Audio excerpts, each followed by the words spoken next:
कि ये नारद ने ही प्रेरणा दिया था कि शिव की उपासना करो, और नारद के कहने पर पार्वती ने शंकर की उपासना करी और इतना विचित्र दुल्हा करके खड़ा हो। जब गाली देने लगी नारद जी महाराज का आगमन हुआ, नारद जी महाराज आए, नारद जी ने आकर के सबको समझाया।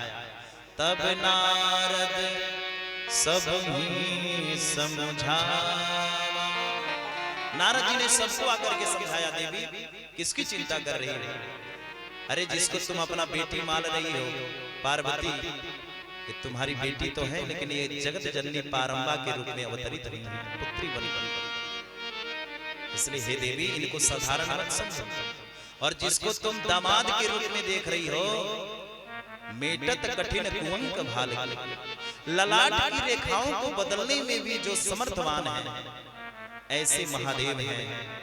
और भोलेनाथ का ही दिव्य आगमन आपके दरवाजे पर हुआ है, और उन्हीं की अर्धांगिनी तुम्हारी पुत्री बनकर के आई है पार्वती के रूप में।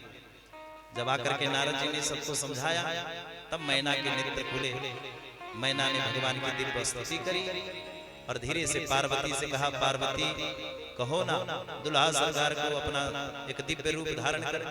सभी डर रहे हैं बाराती। पार्वती जी ने इशारे में भोलेनाथ से कह दिया, सरकार ये आप इतना विचित्र दुल्हा बन करके आए हो, तो कोई भी सखियां यहाँ पर खड़ी नहीं रहेगी और ना ही आपका मंगलचार हो। बाबा ने कहा तो क्या करो? तो एक दिव्य रूप धारण करो। भोले बाबा ने एक दिव्य रूप धारण किया और वही रूप लेकर के बाबा पधारे आंगन में। आज बड़ा सुंदर बाबा का पानी ग्रहण संस्कार हुआ। पानी ग्रहण संस्कार हुआ। आज हिमवान ने ढेर सारा दाहिज दिया भोलेनाथ ने। दाहिज दियो बहुबात, पुण्य कर जोरी हिम भूदर कहो, का देहु पूरन का। ढेर सारा दाहिज दिया। दाहिज दियो बहुबात। देखो दाहिज देना पाप नहीं है, दाहिज देना चाहिए, लेकिन दाहिज लेना पाप है। इसलिए पिता जो है, हर एक पिता अपने सामर्थ्य के हिसाब से अपने पुत्री के लिए दाहिज देता है, लेकिन दाहिज मांगना लेना ये पाप है। आज हिमवान ने कहा, दाहिज दियो बहुभाती, पुनि कर जोरी हिम भूदर कहो, का देहु पूर्ण काम। हिमवान ने कहा, हे पूर्ण काम, हे महादेव, मैं आपको क्या दे सकता हूं? समुद्र में कोई एक लोटा जल डाल दे और कहे मैं इस समुद्र को मैंने दिया, तो महाराज ये तो उसकी दुर्बुद्धि कही जाएगी। समुद्र तो अपने आप में ही समुद्र है, परिपूर्ण है। भला समुद्र को कौन दे सकता है? कौन जल डाल सकता है समुद्र में? उसी प्रकार से हे पूर्ण काम, हे महादेव, आप तो पूर्ण काम हो, मैं आपको क्या दे सकता हूं? महादेव ने मना किया, नहीं मुझे दाहिज स्वीकार नहीं, मैं ये दाहिज नहीं लूंगा। महाराज आज सुंदर सा पानी ग्रहण संस्कार हुआ और पानी ग्रहण संस्कार होने के बाद सखियां मंगलचार करने लगी। आ गया सनई सनई विदाई का समय, और आज विदाई का समय आया। पार्वती जी की डोली सजाई गई और डोली सजा करके आज महाराज पार्वती की सखियां पार्वती जी को लेकर के निकल रही हैं। ध्यान देना माई बाप, जीवन में एक लौता पुत्र हो और सर्प डस ले तो बहुत ऐसे पिता मिलेंगे कि अपने एक लौता पुत्र के मरने के बाद भी रोते नहीं महाराज। लेकिन जीवन में ऐसे पिता नहीं मिलेंगे जो अपने पुत्री का विदाई करे और विदा करते करते रोता ना हो। बेटी की विदाई एक बहुत बड़ी महाराज अद्भुत बेला है। निष्ठुर से निष्ठुर पिता हो, निर्दयी से निर्दयी पिता हो, जो जीवन में कभी रोता ना हो, वो भी पिता फूट फूट के रोने लगता है जब बिटिया का विदाई का समय आता है। आज पत्थर के चट्टान से बने हिमवान हिमांचल आज पार्वती को विदा करते करते रो रहे हैं, रुदन कर रहे हैं। महाराज बालक की तरह हिमांचल रो रहे हैं। इस देश में महाराज कर्ण रोए शकुंतला को विदा करते करते। इस देश में महाराज जनक रोए जानकी को विदा करते करते। और आज स्वयं हिमांचल रो रहे हैं पार्वती को विदा करते करते। फूट फूट के रो रहे हैं। दोनों तरफ से महाराज डोली सजाई गई। पार्वती जी को डोली में बिठाया गया। पार्वती ने अपने माँ के चरणों में प्रणाम किया। माँ मुझे आशीर्वाद दो। माँ ने पार्वती को गले से लगाया। करहूं सदा शंकर पद पूजा, नारी धर्म पति देव न दूजा। हे पुत्री, आज तुम जा रही हो और स्त्री के लिए उसका पति ही सब कुछ होता है। इसलिए सदा शंकर की प्यारी बनकर के सदा शंकर की सेवा करना ये माँ का दायित्व है। देखो आजकल सबसे ज्यादा बेटियों के घर बिगाड़ने में अगर किसी का हाथ है तो वो माँ का है। सबसे ज्यादा अगर हाथ है तो बेटी जब मैके जाती है तो माँ के महाराज दिव्य संस्कार। माँ तो पहले एक ही संस्कार देती थी कि सदा पति की सेवा करना। आजकल की माँ ऐसे संस्कार देती नहीं। वो तो अपने पति से ही लड़ती है, तो अपने बेटी को क्या सिखाएगी? बेटी को भी तो यही सिखाएगी कि जाना और पति से खूब लड़ना। माँ का ये परम दायित्व बनता है ना। इसलिए पार्वती जी की माँ आज सिखा रही है, करहूं सदा शंकर पद पूजा। जा बेटी सदा शंकर की प्यारी बनकर के रहना, शंकर की सेवा करना। डोली सजाई गई। दोनों माता पिता आगे जा रहे हैं। हिमांचल फूट फूट के रो रहे हैं, नेत्र सजल हो रहे हैं। जीवन में आपने कभी देखा होगा बेटा और बाप का रिश्ता महाराज बड़ा अद्भुत होता है। लेकिन इस संसार में बेटे बाप के रिश्ते भी कभी कभी बिगड़ जाते हैं। बाप बेटे कभी कभी एक ही कोर्ट कचहरी में एक ही साथ खड़े हो जाते हैं। कभी बाप बेटे को फटकारता है, कभी बेटा बाप को फटकारता है। कभी कभी ऐसा होता है कि बाप बेटे की रिश्ता खराब भी हो जाती है।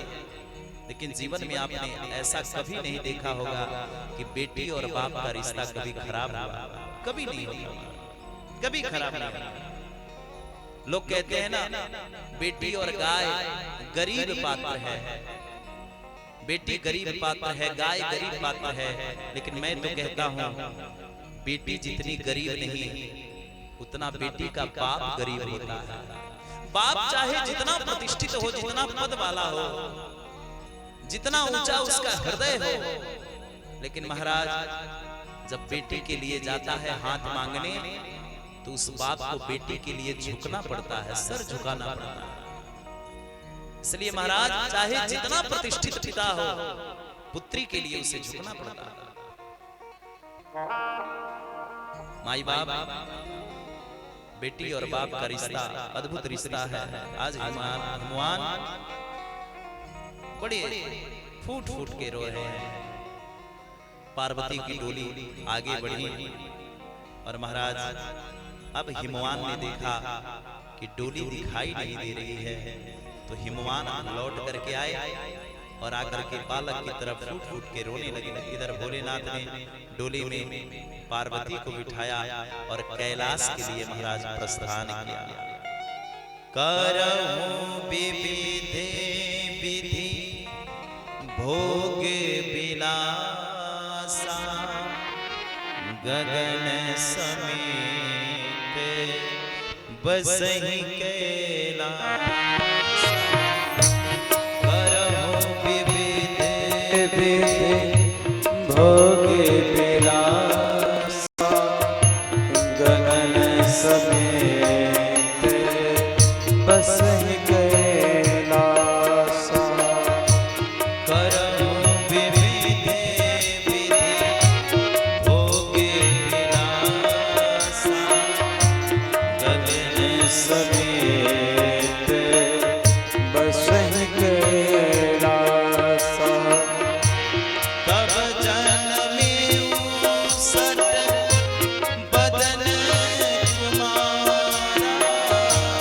तब जन में बदन कुमारा तारे का सूर समर जेहि मारा तारे का सूर समर जेहि मारा तारे का सूर समर जेहि तारे का सूर समर जेहि मारा करहु विविध विधि भोग विलासा गगन समेत बसहि कैलासा। कैलाश में जाकर के महादेव निवास स्थान बना करके रहे।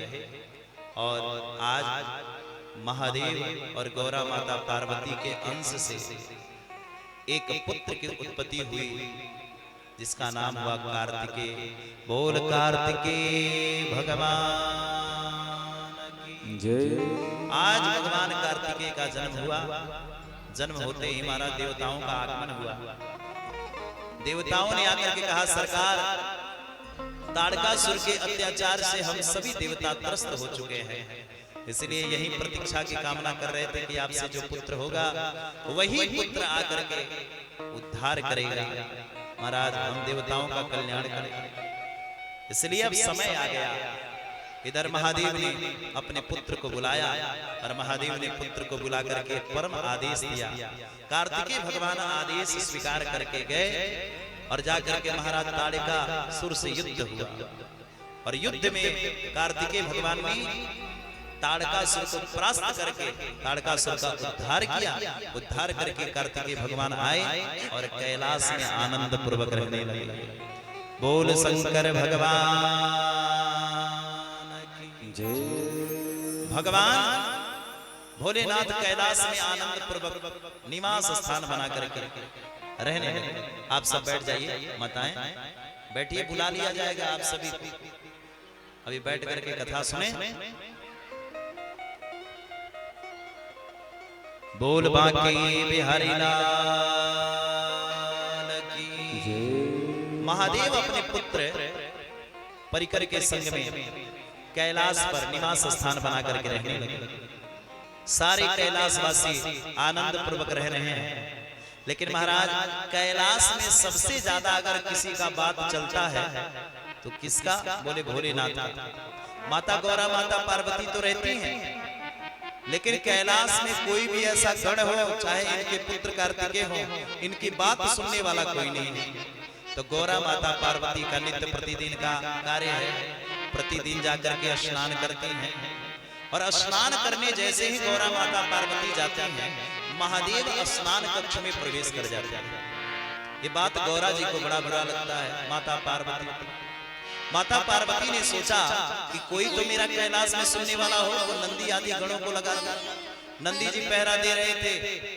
स्नान करने माता गई, फिर महादेव का आगमन हो गया। नंदी जी ने महादेव के भय से ही रास्ता छोड़ दिया। महादेव प्रवेश किए तो माता को बड़ा बुरा लगा। माता ने सोचा इस कैलाश में मेरा भी सुनने वाला एक व्यक्ति होना चाहिए जो हमारी बातों को माने। तो मैया पार्वती ने स्नान करते समय अपने कुछ मैलों को एकत्र करना प्रारंभ किया। अपने मैलों को एकत्र करते करते ढेर बनाया, मैलों का ढेर, और उसी मैलों के ढेर को अभिमंत्रित कर दिया। वहीं से गणपति भगवान का प्रादुर्भाव हो गया। बोल गणपति भगवान की। भगवान गणपति का प्रादुर्भाव हुआ। भगवान गणपति ने हाथ जोड़े, माता श्री मोको क्यों प्रकट किया? मैया ने कह दिया, देखो गणपति, आज से हमारी बात तुम्हें माननी पड़ेगी। गणपति जी ने कहा तो ठीक है, आदेश। माता पार्वती ने कहा, देखो आदेश यही है कि जब मैं इस कक्ष में रहूं तो बिना मेरे आज्ञा का कोई भी इस कक्ष में, हमारे कक्ष में, शयन कक्ष में प्रवेश न करे। गणपति जी ने कहा तो ठीक है। और गणपति जी पहरा देने लगे। माता पार्वती फिर से स्नान करने के लिए गई। इधर महादेव फिर से पधारे। भोलेनाथ जब आए तो महादेव खड़े, भोलेनाथ जब आए तो गणपति खड़े मिले। गणपति वहीं पर खड़े हैं। गणपति ने कहा, आप कौन? भोलेनाथ ने कहा, अरे बालक तुम कौन हो? मैं प्रतिदिन आता हूँ, लेकिन तुम्हें आज तक मैंने तुम्हें कभी नहीं देखा। तुम्हारा परिचय क्या है? भगवान गणपति ने कहा मेरा नाम गणपति है और मुझे मेरी माँ ने मुझे प्रकट किया है। इसलिए सरकार आप कौन हैं? भोलेनाथ ने कहा मैं कैलाशपति हूँ और तुम्हारी माँ का पति भी हूँ, इसलिए मुझे जाने दो। गणपति भगवान ने कहा नहीं नहीं सरकार, हम आपको पहचानते नहीं, इसलिए हम आपको प्रवेश नहीं करने देंगे। ये बात जब कहा तब तो भोलेनाथ को बड़ा क्रोध आया। अरे मूर्ख, मेरा ही बालक होकर के और मुझे इस प्रकार से रोक रहा है। भगवान गणपति ने कहा मेरी माँ का आदेश है, इसलिए जहां मेरी मैया का आदेश है मैं रुक नहीं सकता, इसलिए सरकार आप जा नहीं सकते। इस प्रकार से जब कहा तो भोलेनाथ को क्रोध आया। अरे तू मानेगा नहीं? इतने में देवताओं का आगमन हो गया। देवताओं ने कहा सरकार आप बिल्कुल हटिए, हम इससे युद्ध करेंगे, हम इसको रास्ते से हटाएंगे। गणपति भगवान समस्त देवताओं से युद्ध करने लगे और समस्त देवताओं से युद्ध करके गणपति भगवान ने समस्त देवताओं को परास्त कर दिया, हरा दिया। अब जब समस्त देवताओं को हरा दिया तो महादेव को क्रोध आया। महादेव से भी, भोलेनाथ से भी गणपति भगवान का युद्ध होने लगा। अंतोगत्वा गणपति भगवान युद्ध करते करते महादेव को भी परास्त कर दिया।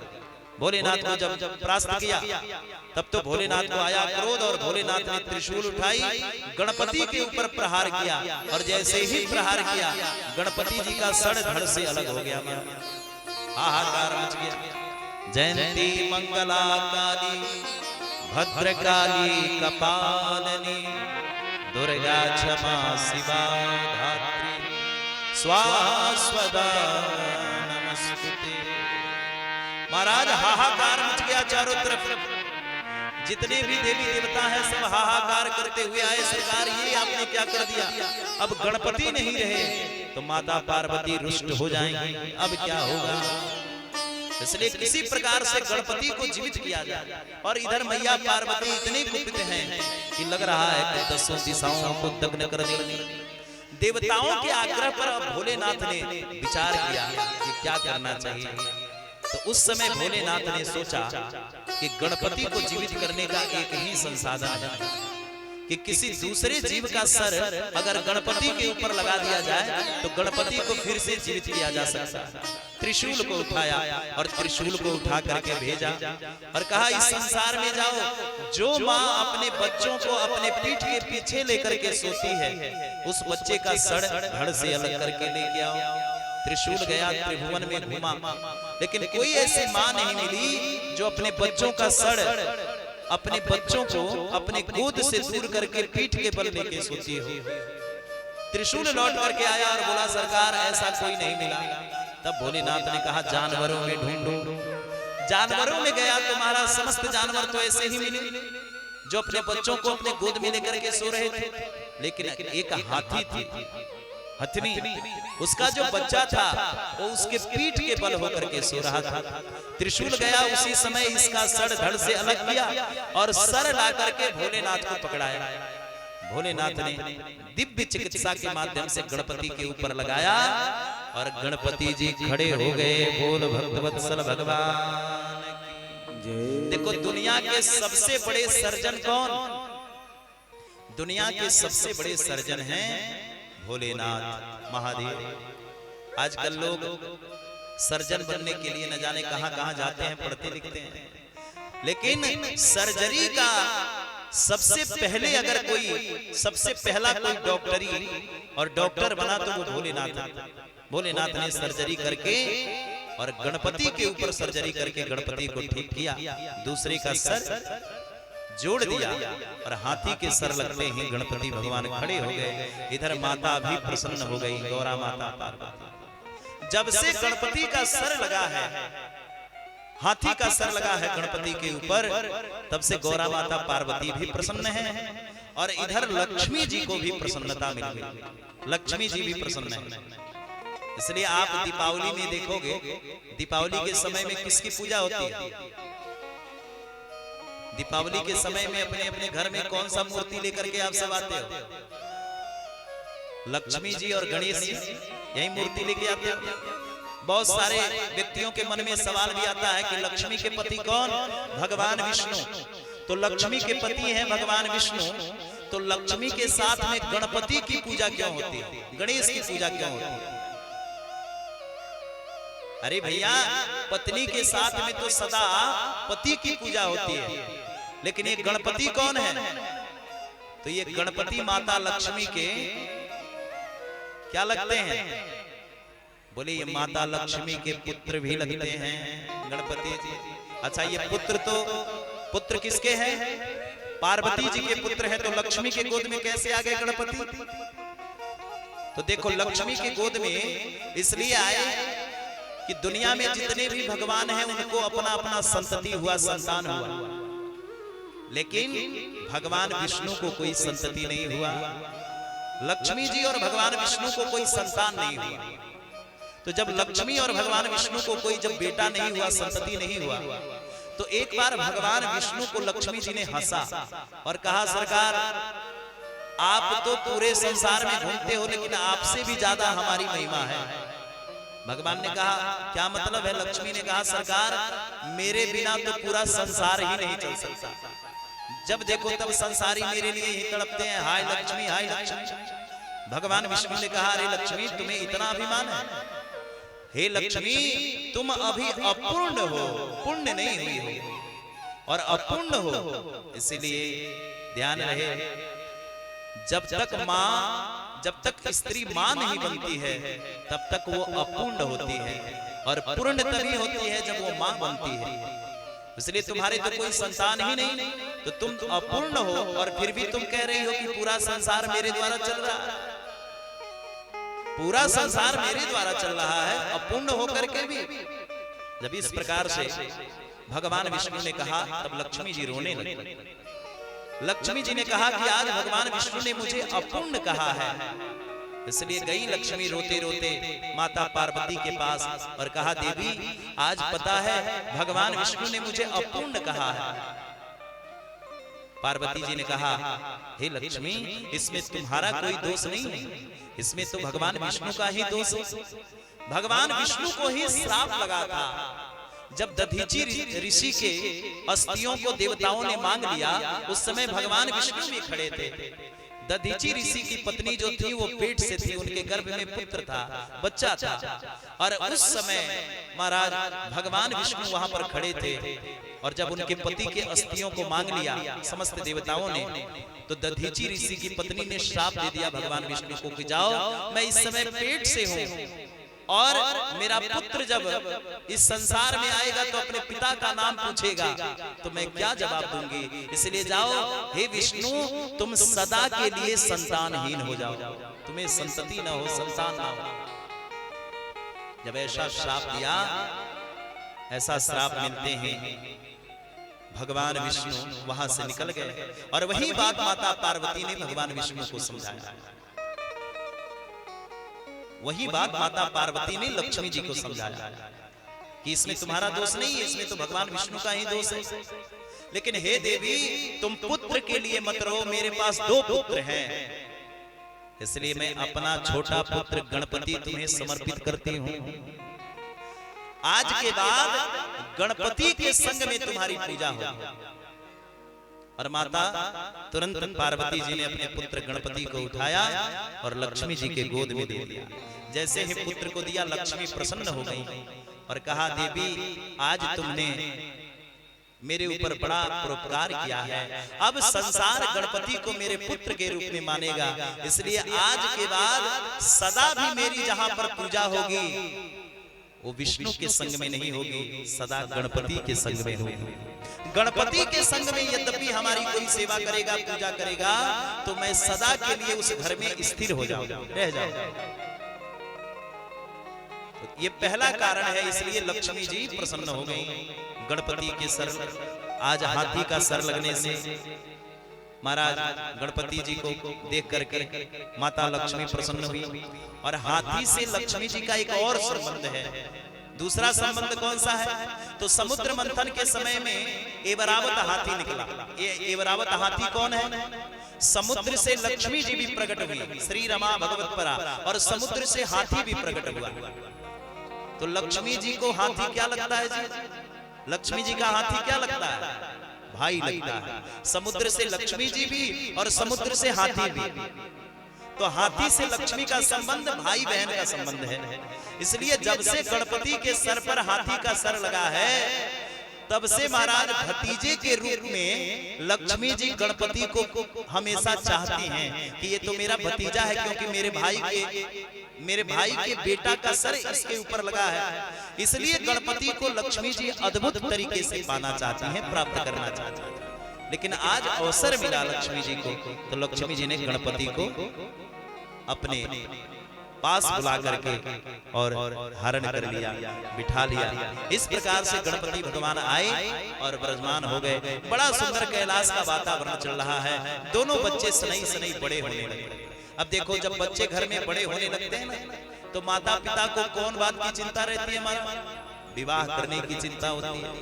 माता पिता ने सोचा कि हमारे दोनों बालक बड़े हो गए, गणपति और कार्तिकेय दोनों का सुंदर विवाह कर दिया जाए। अब विवाह करने के लिए माता पिता तैयार हुए, तब तक दोनों भाई लड़ने लगे। कार्तिकेय भी लड़ने लगे, गणपति जी भी लड़ने लगे। गणपति जी बोले पहले मेरा विवाह होगा, कार्तिकेय जी बोले पहले मेरा विवाह होगा।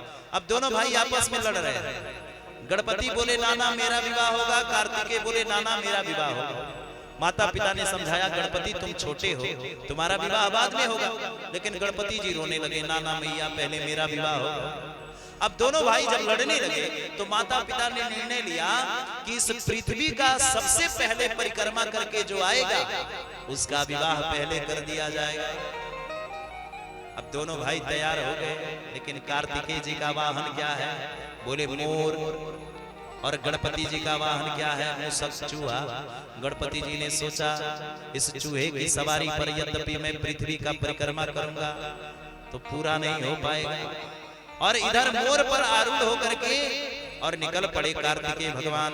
इधर गणपति जी विचार करने लगे, अब क्या करूं क्या ना करूं। लेकिन गणपति जी के मन में एक भाव आया। कौन सा भाव? गणपति जी ने सोचा, संपूर्ण तीर्थों का फल, संपूर्ण देवी देवताओं का फल एक ही जगह मिलता है। वो क्या? बोले माता पिता की चरण की सेवा करने। जो अपने माता पिता के चरणों की सेवा कर लेते हैं, जो अपने माता पिता को प्रसन्न कर लेते हैं, तो संपूर्ण तीर्थों का फल, संपूर्ण देवी देवताओं का फल उन्हें प्राप्त हो जाता है, मिल जाता है। माता पिता से बढ़ के इस संसार में कोई भी नहीं है। इसलिए गणपति जी ने सोचा, अब क्या करूं। माता पिता बैठे और जाकर के 7 परिक्रमा करेंगे।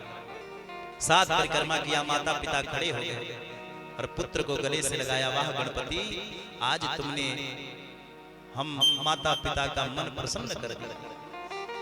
इसलिए हे पुत्र, आज के बाद ये दुनिया गवाह बनकर के, इतिहास गवाह बनकर के तुम्हें सदा पूजनीय बनाएगा। इसलिए क्योंकि तुमने माता पिता का सत्कार किया।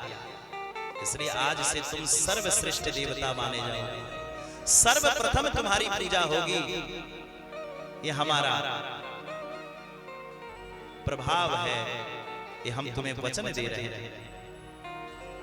गणपति भगवान बड़े प्रसन्न हुए। देवता भी आए, देवताओं ने भी आकर के प्रसन्नता पूर्वक गणपति भगवान को आशीर्वाद दिया। इस प्रकार से गणपति भगवान का सुंदर विवाह हुआ। विश्वरूप जी की 2 कन्याएं हैं, आस्ती और प्राप्ति।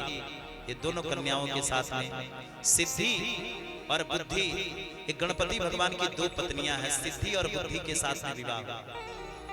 सिद्धि से एक पुत्र हुआ जिसका नाम हुआ क्षेम, और बुद्धि से एक पुत्र हुआ जिसका नाम हुआ लाभ।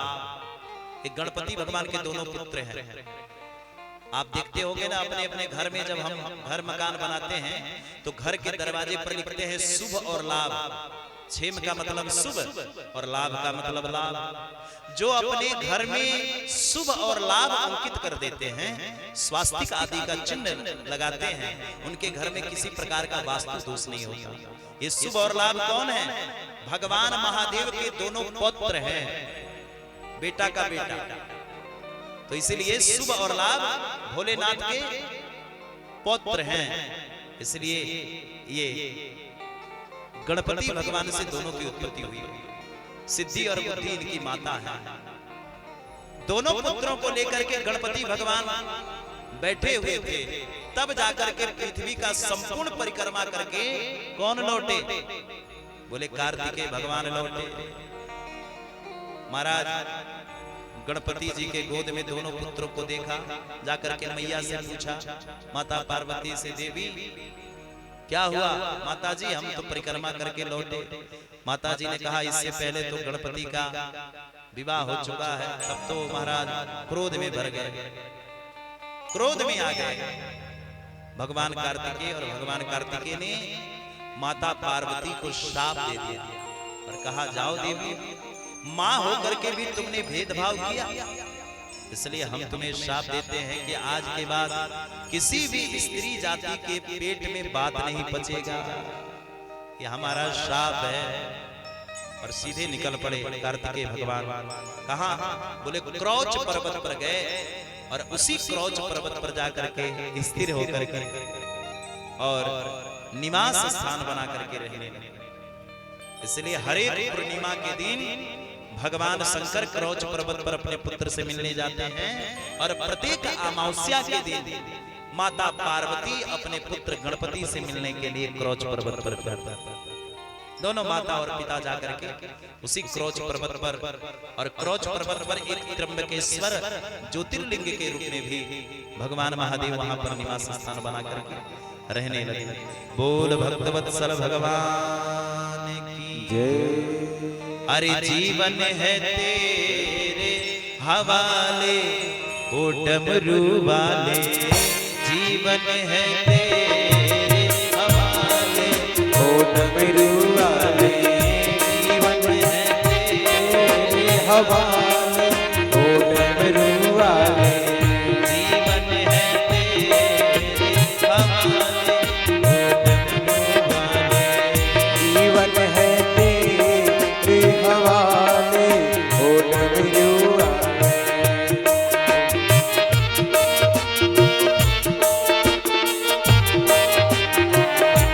ओरे डमरू वाले, ओरे डमरू वाले, जीवन है तेरे हवाले ओ डमरू वाले, जीवन है तेरे हवाले ओ डमरू वाले।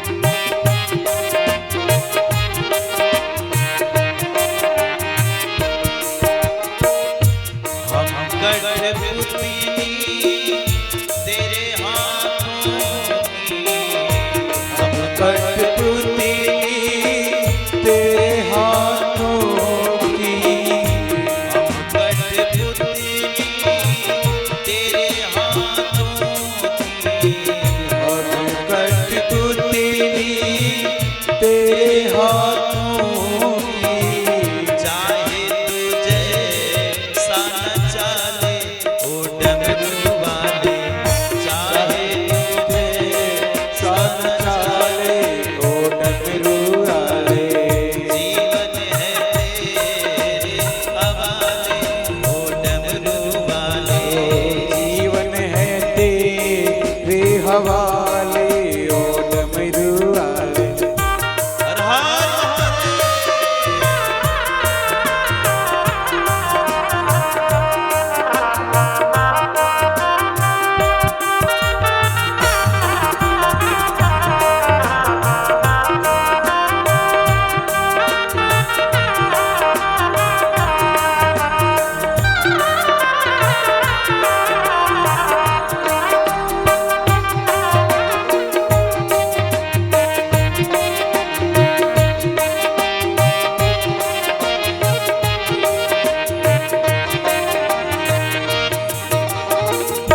तुम हो स्वामी हम हैं सेवक, तुम हो स्वामी हम हैं सेवक, तुम हो स्वामी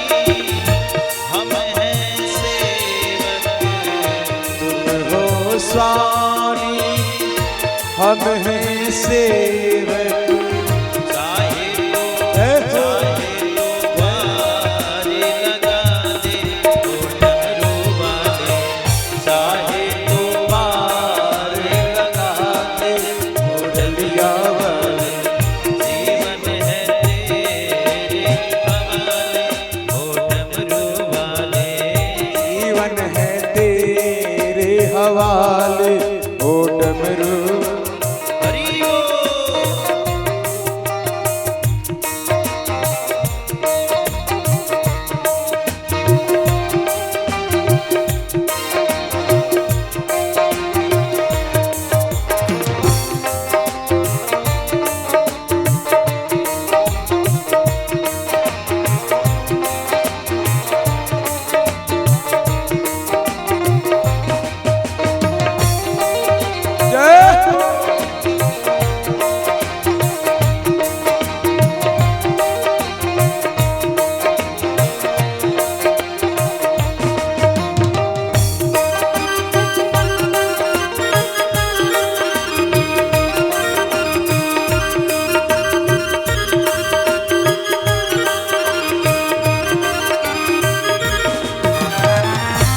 मेरे अपने हुए बेगाने, मेरे अपने हुए बेगाने।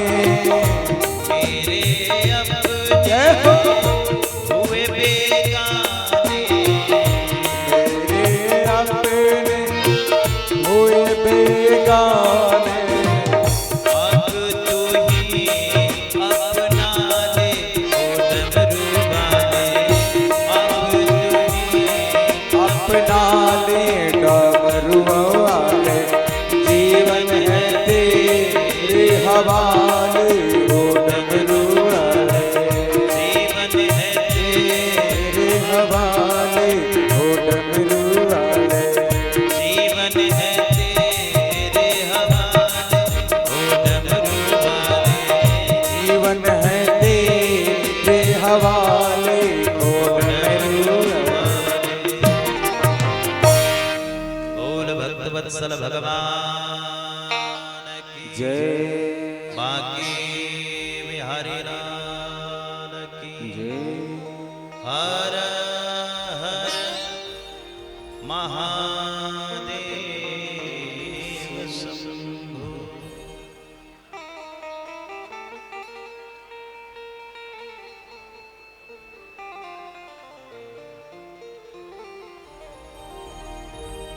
और जो लोग लिफाफा लेकर के आए हैं,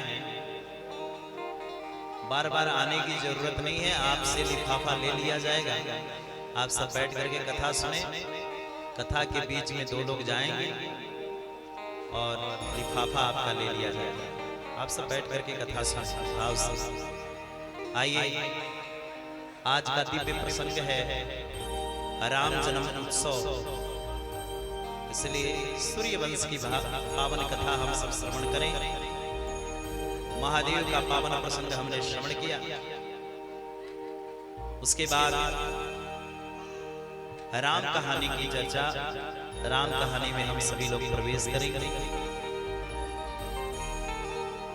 देखो, भागवत में भी संक्षिप्त रूप से श्री राम कथा की चर्चा है और गोस्वामी तुलसीदास जी ने भी रामचरितमानस को अद्भुत तरीके से गायन किया है। इसलिए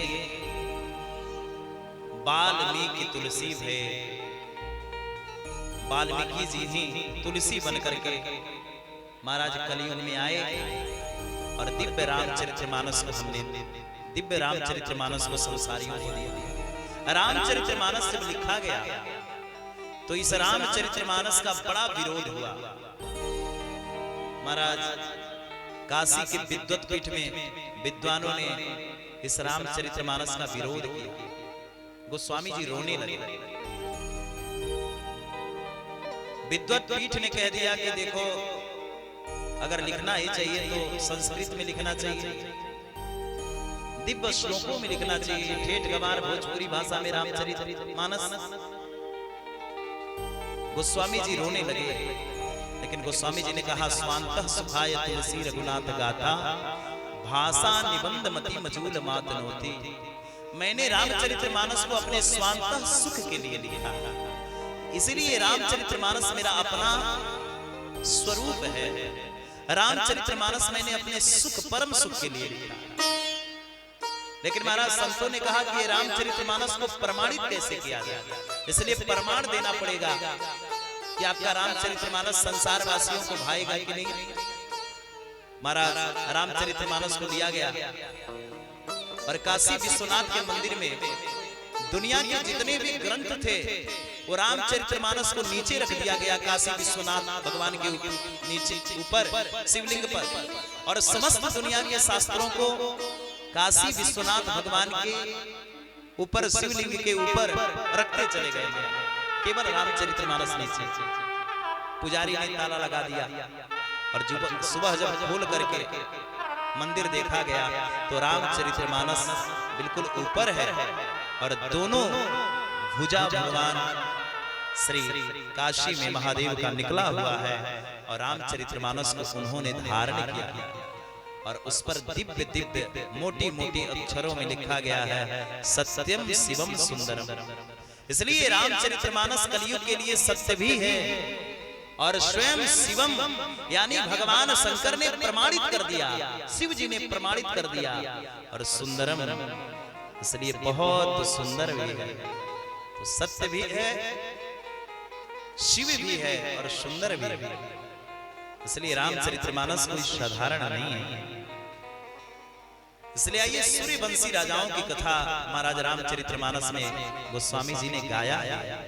रामचरितमानस में महाराज राम जी की बड़ी अद्भुत महिमा को गाया है। इसलिए आइए पहले सूर्यवंशी राजाओं की हम सब चर्चा विस्तार पूर्वक सुने, उसके बाद भाव से राम जी का दिव्य महोत्सव भी मनाया जाएगा। राम जी का भी सुंदर विवाह महोत्सव की चर्चा भी हम सब श्रवण करेंगे। बोल भक्तवत्सल भगवान की, बाके बिहारी लाल की जय, भक्तवत्सल भगवान की जय। तो सबसे पहले संक्षिप्त रूप में आज जितना समय मिला है राम कहानी की चर्चा हम सब राजा परीक्षित को भी ये राम कहानी सुनाई। न शक्ति तुम विस्तरतुम वक्तुम वर्ष सतैरपि।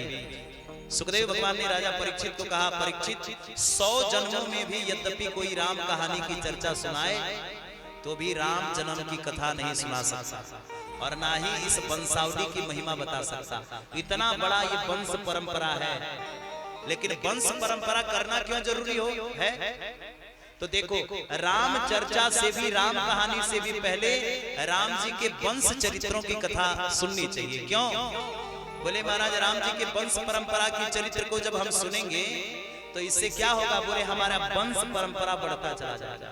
जो इस कथा को सुनता है, वंश परंपरा की चरित्र को सुनता है, तो शास्त्र कहता है उसका वंश वृद्धि होता है, घर में सुख समृद्धि होता है। इसलिए ध्यान से सुने। सुखदेव भगवान ने कहा राजा परीक्षित ध्यान से सुन रहे हैं। आइए भाव से हम सब भी मिलकर के भाव परिपूर्ण होकर के इस कथा को सुनो।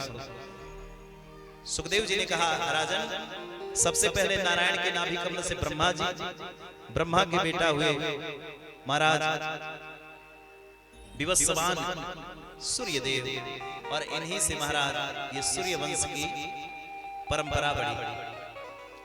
ब्रह्मा के बेटा मरीचि, मरीचि के विवस्वान सूर्यदेव, और इन्हीं से ये सूर्य वंश आगे परंपरा गत चला। महाराज इन्हीं के बेटा हुए श्राद्ध देव मनु, एक श्रद्धा नाम की कन्या के साथ इनका सुंदर विवाह हुआ। विवाह संपन्न करने के बाद महाराज राजा चाहते हैं कि घर में बेटा हो और रानी साहिबा चाहती हैं घर में बेटी हो। देखो सूर्यवंश और चंद्रवंश में थोड़ा अंतर रहा। सूर्यवंशी जितने भी राजा हुए सबके यहाँ पुत्र कामेष्टि यज्ञ करवाया गया, तब जाकर के महाराज इनके घर में संतान हुआ। और चंद्रवंशी जितने भी राजा हुए, भगवान श्री कृष्ण से लेकर के और महाराज उग्रसेन तक जितने भी राजा हुए, सबके यहाँ महाराज लड़ाई झगड़ा हुआ, तब जाकर के इनके यहाँ विवाह हुआ। तो चंद्रवंशी राजाओं के यहाँ लड़ाई झगड़ा करके विवाह हुआ और सूर्यवंशी राजाओं के यहाँ क्या हुआ? बोले महाराज पुत्र कामेष्टि यज्ञ हुआ तब जाकर के इनके यहाँ संतान हुआ। यही अंतर रहा चंद्रवंश और सूर्यवंश में।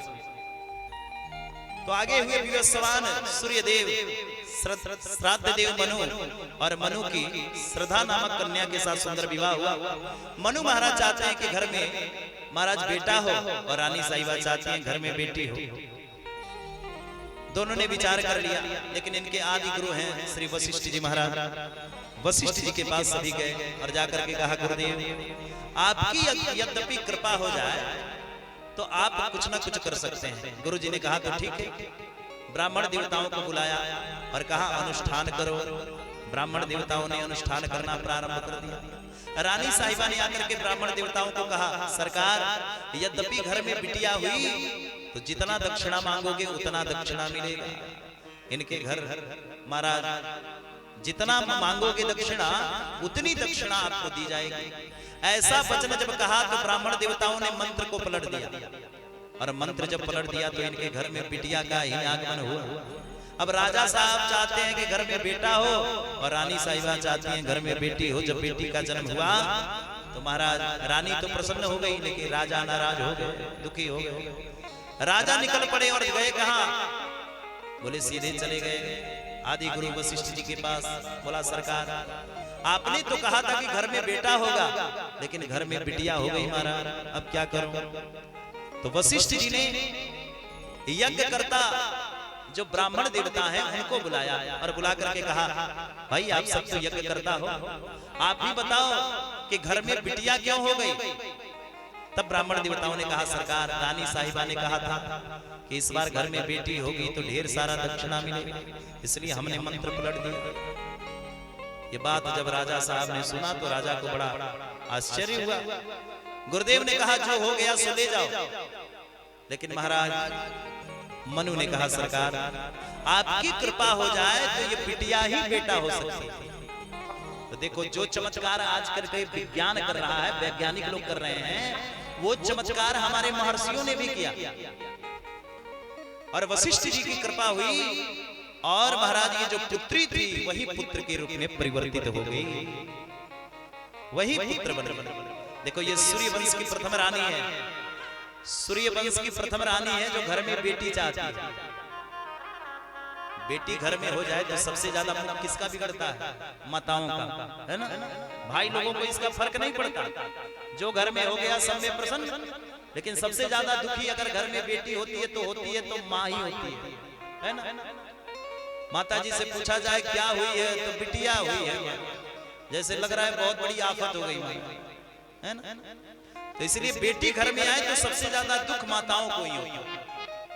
लेकिन ये सूर्यवंश की प्रथम नारी है जो घर में बेटी मांगी,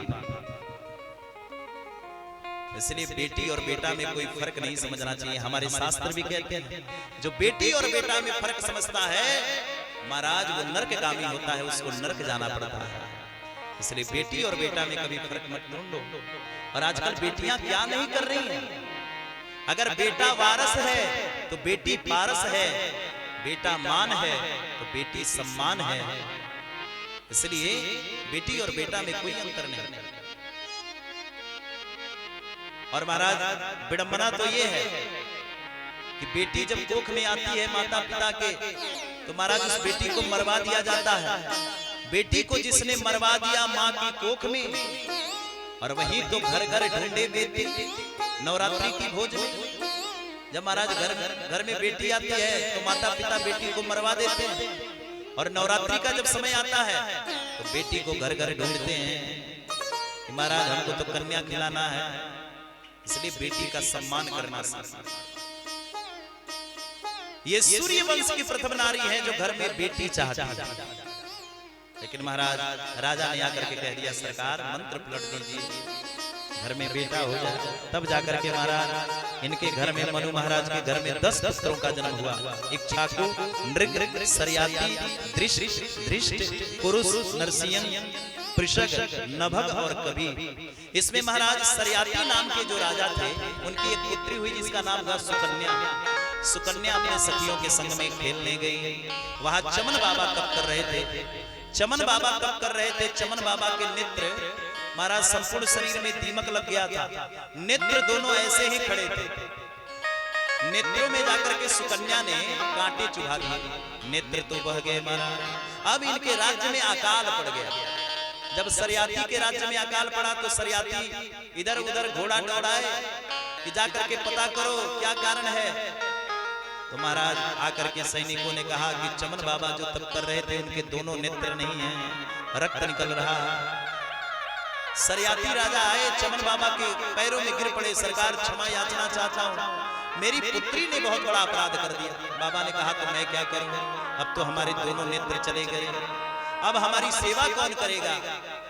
तब महाराज सरियाती ने कहा कि जो पुत्री ने आपका अपराध किया है, ये पुत्री ही हम आपको समर्पित किए देता हूं, इसी के साथ आपका विवाह कर देता हूं। तो चमन बाबा के साथ सुकन्या का सुंदर विवाह हो गया। चमन बाबा ने सोचा कि हमने तो सुकन्या के साथ विवाह कर लिया, लेकिन अब इसकी जिंदगी तो बर्बाद हो गई ना, हम तो नेत्रहीन हो गए। इसलिए अश्वनी कुमारों को आदेश दिया, देवताओं के जो वैद्य हैं अश्वनी कुमारों को आदेश दिया। अश्वनी कुमार आए, अश्वनी कुमारों से चमन बाबा ने कहा मुझे एक दिव्य शरीर चाहिए और एक अद्भुत सौंदर्य चाहिए मुझे। अश्वनी कुमारों ने कहा तो ठीक है सरकार, हम आपको दिव्य शरीर तो दे देंगे, लेकिन इसके लिए भी आपको एक कार्य करना पड़ेगा। कौन सा कार्य? यद्यपि देवताओं की पंक्ति में बैठ करके भोजन करने को मिले तो हम आपको दिव्य शरीर दे सकते हैं। चमन बाबा ने कहा तुम अपना काम करो, हम अपना काम करेंगे। अश्वनी कुमारों ने अवतन लगा करके चमन बाबा को मल मल के रगड़ रगड़ के स्नान कराना प्रारंभ किया और चमन बाबा को ऐसा चमन परास खिलाया महाराज कि चमन बाबा चमन परास खा करके और बिल्कुल नौ यौवन संपन्न हो गए महाराज। इधर सरियाती राजा की जो सुकन्या थी, सुकन्या के साथ में रहने लगे। एक बार राजा सरियाती भ्रमण करने के लिए आए और अपने पुत्री के बगल में एक दिव्य पुरुष को देखा। तब तो राजा गर्म हो गए, अरे कुलंगा, तुमने पर पुरुष को अपने संग में बिठाया है, हमने तो एक नेत्रहीन व्यक्ति से तुम्हारा विवाह किया था। तब उस पुत्री ने कहा महाराज आप इन्हीं से पूछ लो ये कौन है। चमन बाबा ने कहा राजन, मैंने अपना स्वरूप धारण कर लिया है अश्वनी कुमारों की दिव्य प्रभाव से, इसलिए इसी खुशी में भी यज्ञ होना चाहिए। राजा सरियाती ने दिव्य यज्ञ किया, देवता भी आकर के पधारे और अश्वनी कुमार वैद्य हैं, अश्वनी कुमार भी आकर के पधारे। अश्वनी कुमारों को देवताओं ने अपने पंक्ति में आकर के बैठ करके भोजन करते हुए देखा। तब तो महाराज देवराज इंद्र क्रुद्ध हुए, वज्र लेकर के जैसे ही प्रहार किया एक हाथ पत्थर का हो गया। देवराज इंद्र का हाथ जब पत्थर का हो गया, इधर महाराज घबराए, कौन? इंद्र घबराए। इंद्र ने कहा सरकार यह हाथ किसने किया पत्थर का? बाबा चमन ने कहा हमने किया है। तो क्यों? वचन जो कि आज के बाद अश्वनी कुमारों को अपने पंक्ति में खिलाओ। तो ठीक है महाराज, वचन दिया, तब जाकर के देवराज इंद्र का हाथ ठीक हुआ। इस प्रकार से महाराज इसी वंश में आगे चल करके वंश परंपरा चलती रही। इसी वंश में महाराज बहुत अद्भुत राजाओं का अवतरण हुआ। महाराज सबसे पहले नभग और नभग के बेटा हुए नाभाग और नाभाग के बेटा हुए महाराज अम्बरीश। ये सूर्यवंशी राजा है महाराज अम्बरीश। अम्बरीश भी बहुत प्रभावशाली राजा है, इतना प्रभाव है इनका कि महाराज सबई वनः कृष्ण पदारविंदयो, आठों पहर भगवान की सेवा करते हैं। ये सूर्यवंशी राजा हैं, अयोध्या नरेश हैं। महाराज अम्बरीश अयोध्या में राज्य करते हैं, आठों पहर ठाकुर जी की सेवा, अष्टयाम सेवा करते हैं। हमारे आपके पास तो समय भी नहीं होता, कह दिया जाए कि 10 मिनट की भगवान का भजन कर लो, भगवान के लिए कुछ समय निकाल लो, अगरबत्ती धूप आदि कर लो, तो महाराज लोग खड़े हो जाते हैं, क्या करें सरकार समय नहीं मिलता। और देखिए धन्य है ये राजा अम्बरीश, आठों पहर अष्टयाम ठाकुर जी के बारे में सोचते रहते हैं, सेवा करते रहते हैं। भगवान प्रसन्न होकर के दिव्य सुदर्शन चक्र अम्बरीश की सेवा में लगा, अम्बरीश की सेवा करने लगा ये दिव्य सुदर्शन चक्र। महाराज समय समय कार्य बनता रहा। एक समय की बात आई, दुर्वासा ऋषि अम्बरीश ने एकादशी का व्रत किया था। दुर्वासा जी का आगमन हुआ और दुर्वासा जी महाराज जब पधारे तो दुर्वासा जी महाराज ने कहा, अम्बरीश आपके घर में मैं भोजन प्रसाद पाऊंगा। और भोजन प्रसाद के लिए आमंत्रित किया अम्बरीश ने। एकादशी उपरांत द्वादशी लगने वाला था, द्वादशी में ही पारण किया जाता है। इधर द्वादशी उपरांत त्रयोदशी न लगे, पारण करने के लिए उद्यत हुए, तब तक दुर्वासा जी आए नहीं। भगवान का सोचा चरणोदक लेकर के ही पारण को मैं कर लूं। इतने में दुर्वासा जी आ गए और दुर्वासा जी ने आकर के कहा, अरे राजन, मुझ जैसे अतिथि को बुला करके भी तुमने सत्कार नहीं किया, इसलिए जाओ, हम तुम्हें श्राप देते हैं और इसी समय तुम नष्ट हो जाओ। कृत्या को प्रकट किया, कृत्या आई और कृत्या ने आकर के अम्बरीश के ऊपर आक्रमण किया। भगवान का जो दिव्य सुदर्शन चक्र था, जो अम्बरीश की सेवा में था, वो दिव्य सुदर्शन चक्र आकर के महाराज पुनः इधर दुर्वासा जी को मारने के लिए उद्यत हुआ। दुर्वासा जी महाराज भगे और भगे चले गए महाराज ब्रह्मा जी के पास। जय हो ब्रह्मदेव, रक्षा करो। ब्रह्मा जी ने कहा, किससे रक्षा करूं? तो दिव्य सुदर्शन चक्र से रक्षा करो। ब्रह्मा जी ने सुदर्शन के बारे में सुना तो ब्रह्मा जी ने पहले ही हाथ खड़े कर दिए, नाना भैया, मेरे बस की बात नहीं कि मैं सुदर्शन से तुम्हारी रक्षा कर सकूं। तो सरकार, आप यद्यपि हमारी रक्षा नहीं कर सकते तो कौन कर सकता है? तो जाओ भगवान भोलेनाथ के पास। ब्रह्मा जी से वचन लेकर के भोलेनाथ के पास गए। जय हो सरकार, मैं तो आप ही का बेटा हूं, हमारी रक्षा करो। किससे रक्षा करूं? तो सुदर्शन चक्र से हमारी रक्षा करो। तो मेरे बस की बात नहीं, सुदर्शन नाम सुनते ही महाराज कांप गए। भगवान विष्णु के पास भगे दुर्वासा, मेरी रक्षा करो सरकार, त्राहि माम। जब इस प्रकार से कहा कि मेरी रक्षा करो, अब हमारी कोई रक्षा नहीं कर सकता, तो उस समय तुरंत महादेव ने कहा, इस समय आपकी रक्षा करने वाला एक ही व्यक्ति है, वो है भगवान विष्णु। विष्णु की शरण में जाओ। जाकर के भगवान विष्णु की शरण में सभी लोट-पोट हुए। दुर्वासा भगवान से कहा, हे प्रभु, मैं आप ही का बच्चा हूं, मेरी रक्षा करो। जब इस प्रकार से कहा तो भगवान ने कहा, ध्यान देना दुर्वासा, इस समय दिव्य सुदर्शन चक्र मेरा नहीं है, मेरे भक्त अम्बरीश का है। अहम भक्त पराधीन। इसलिए ये भक्त जो हैं मेरे, सदा मैं भक्तों के पराधीन रहता हूं और भक्तों के ही पराधीन रह करके मेरा सदा कार्य चलता है। इसलिए अब हम तुम्हारी रक्षा नहीं कर सकते। इसलिए जाओ, अपना रक्षा करवाना चाहते हो तो अम्बरीश की शरण में जाना। अम्बरीश की शरण में भगे और अम्बरीश प्रतीक्षा कर रहे थे दुर्वासा जी का। महाराज 1 वर्ष हो गया था। इधर अम्बरीश ने दुर्वासा जी के चरणों में प्रणाम किया। प्रणाम करने के बाद दुर्वासा जी महाराज ने अम्बरीश से कहा, हे अम्बरीश, ये दिव्य सुदर्शन चक्र को किसी प्रकार से शांत करो। सुदर्शन चक्र को अम्बरीश ने हाथ जोड़ा और कहा, सरकार, यद्यपि तन मन से सदा हमने ठाकुर जी की सेवा की है, तो आप शांत हो जाओ। सुदर्शन शांत हो गया और सुदर्शन जब शांत हुआ तो सुदर्शन के शांत होते ही महाराज अद्भुत चमत्कार हुए। इधर अम्बरीश प्रसन्न हुए और दुर्वासा जी भी प्रसन्न हुए। आगे चल करके इसी वंश में महाराज राजा हुए ऋतुपर्ण। ऋतुपर्ण के पुत्र हुए नारी कवच। नारी कवच के पुत्र हुए खटवांग और खटवांग के आगे चल करके राजा हुए ऋतुपर्ण। महाराज ये भी बड़े प्रभावशाली राजा हैं सूर्यवंश के। इन्हीं वंश में आगे चल करके महाराज हुए एक बड़े प्रसिद्ध राजा, जिनका नाम है महाराज राजा हरिश्चंद्र। ये हरिश्चंद्र बड़े प्रभावशाली राजा हैं। अयोध्या में राज्य करते हैं। काशी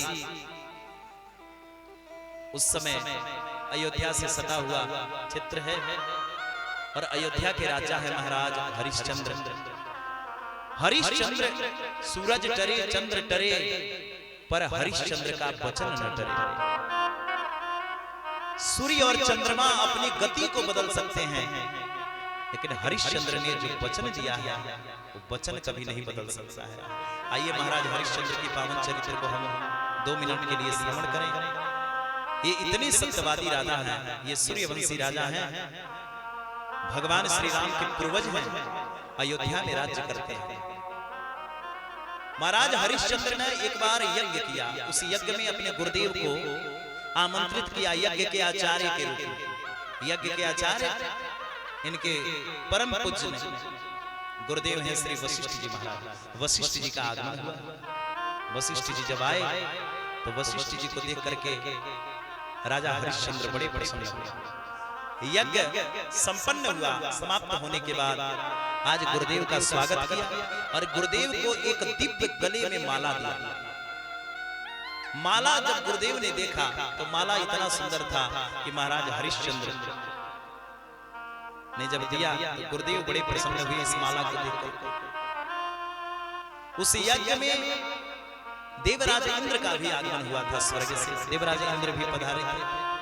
देवराज इंद्र आए और देवराज इंद्र ने आकर के वशिष्ठ जी का प्रभाव देखा तो देवराज इंद्र ने वशिष्ठ जी को आमंत्रित किया और कहा सरकार कभी स्वर्ग में भी पधारिए। वशिष्ठ जी महाराज यज्ञ संपन्न करने के बाद जब स्वर्ग लोक से बुलावा आया तो वशिष्ठ जी महाराज स्वर्ग के लिए यात्रा की। स्वर्ग में गए, देवताओं ने जब वशिष्ठ जी को देखा तो देवताओं ने वशिष्ठ जी को बुलाया, आइए आइए महाराज, आपके गले में ये जो माला है ना, ये बड़ा अद्भुत माला है, ये माला किसने दिया? तब वशिष्ठ जी ने कहा आप नहीं जानते, मेरा एक ही चेला है हरिश्चंद्र। हरिश्चंद्र जैसा कोई इस पृथ्वी पर है नहीं। सूरज टरे चंद्र टरे पर हरिश्चंद्र का वचन न टरे। ऐसा प्रभावशाली राजा है हरिश्चंद्र और बड़ा सत्यवादी है, धर्मनिष्ठ है। उसी के बगल में बैठे हैं श्री विश्वामित्र जी महाराज। तो देखो वशिष्ठ जी और विश्वामित्र जी की कभी नहीं बनती महाराज। इसलिए जब वशिष्ठ जी ने अपने चेले की चर्चा की, प्रशंसा की, तो विश्वामित्र जी को खटका, विश्वामित्र जी को ईर्ष्या हो गया। विश्वामित्र जी ने सोचा अच्छा ऐसी बात है तो देख लूं और चेले का परीक्षण ही कर लेता हूं, कैसा है इनका चेला। अभी वशिष्ठ जी महाराज वहां पर थे ही, स्वर्ग में चर्चा ही चल रही थी, तब तक विश्वामित्र जी निकल पड़े अयोध्या। अयोध्या आए और अयोध्या में आकर के, अयोध्या के राजा हैं हरिश्चंद्र, आकर के एक शुकर का रूप बनाया और शुकर का रूप बना करके रहने लगे। अयोध्या में आकर के सारे अयोध्या वासियों की खेती को महाराज नष्ट भ्रष्ट करने लगे। अयोध्या के किसान सब गए राजा हरिश्चंद्र के पास, सबने जाकर के कहा महाराज एक शुकर आया है जो परेशान कर दिया है, अयोध्या वासियों को जीना हराम कर दिया। महाराज हरिश्चंद्र ने कहा ऐसी बात तो ठीक है। हरिश्चंद्र ने धनुष बाण लिया और धनुष बाण लेकर के हरिश्चंद्र निकल पड़े, शुकर का पीछा करने लगे। शुकर भागते चला गया, महाराज हरिश्चंद्र पीछा करते चले गए। ये शुकर भागता चला जा रहा है, हरिश्चंद्र पीछा कर रहे हैं। अंतोगत्वा महाराज जंगल में जब प्रवेश किए महाराज हरिश्चंद्र तो क्या देखा, शुकर अंतर ध्यान हो चला। लेकिन हरिश्चंद्र को बड़ा प्यास लगी है। हरिश्चंद्र ने सोचा इस जंगल में मुझे पानी पिलाएगा कौन, कोई तो हो जो मुझे जल पिला सके। इतने में महाराज एक ब्राह्मण शरीर दिख गया, एक ब्राह्मण देवता आकर के खड़े हो गए। ये विश्वामित्र जी ही थे और आकर के बोले महाराज क्या खोज रहे हो? हरिश्चंद्र ने कहा बड़ा जोर से प्यास लगी है महाराज, जल खोज रहा हूं, पानी मिल जाता तो बड़ी कृपा होती। ब्राह्मण देवता ने कहा थोड़ी ही दूर पर एक बड़ा सुंदर प्रदेश है, पुण्य प्रदेश है, वहीं पर चलो, वहीं का जल पीना। हरिश्चंद्र को लेकर के ब्राह्मण देवता गए, वहां पर जाकर के महाराज हरिश्चंद्र ने जल पिया और ब्राह्मण देवता से कहा महाराज जल तो बड़ा मीठा है, इस जगह की महिमा क्या है, इसके बारे में बताएं। इतना बात सुन करके ब्राह्मण देवता ने हरिश्चंद्र से कहा राजन इस जगह का नाम है पुण्य प्रदेश। जो भी बेटा और बेटी अपने पितरों के निवृत्त यहाँ पर तर्पण करते हैं, पिंडदान करते हैं, उनके पितृ तृप्त हो जाते हैं। इसलिए आप भी यहाँ पर पिंडदान कर लो। महाराज हरिश्चंद्र ने कहा ये तो बड़ी अच्छी बात है। महाराज हरिश्चंद्र ने पिंडदान किया और पिंडदान करने के बाद कहा महाराज आपको दक्षिणा क्या मांगो सरकार, जो भी आपके मन में श्रद्धा हो भाव से मांगो, क्या दक्षिणा दूं मैं? ऐसा बात सुन करके महाराज ब्राह्मण देवता ने कहा, सरकार आप तो राजा हो और यद्यपि दक्षिणा देना ही चाहते हो तो मुझे और कुछ दक्षिणा में नहीं चाहिए। दक्षिणा देना चाहते हो तो हमारी एक पुत्री है, उसका विवाह नहीं हो रहा। हमने बड़े मुश्किल से एक दूल्हा ढूंढा है और वो दूल्हा दहेज मांग रहा है, तो आप हमारी पुत्री का विवाह कर दो और कुछ दान दक्षिणा दे दो।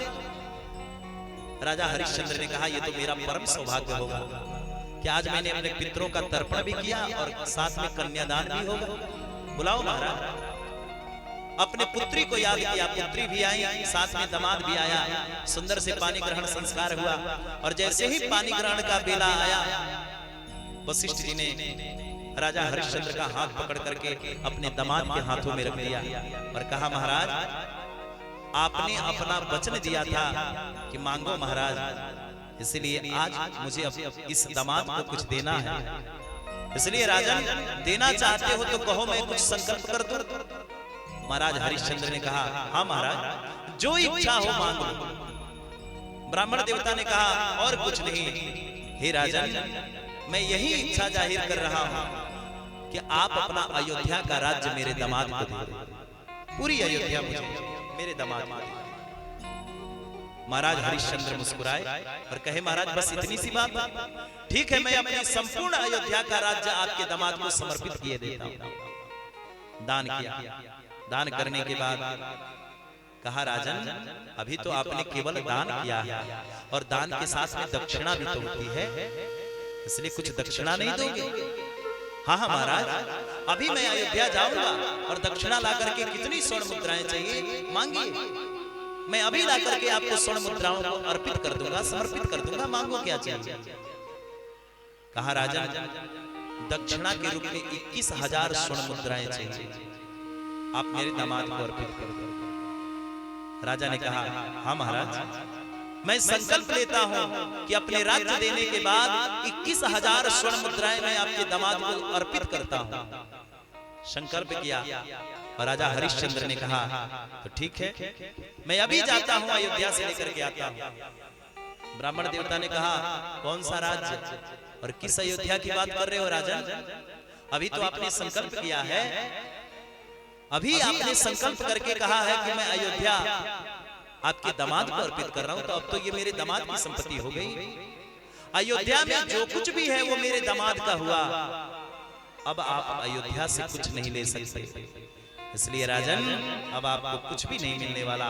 हे राजन, यद्यपि तुम्हें अयोध्या का लोभ है तो ठीक है, तुम अपना अयोध्या रखो और हम तो चले अपने दामाद को लेकर।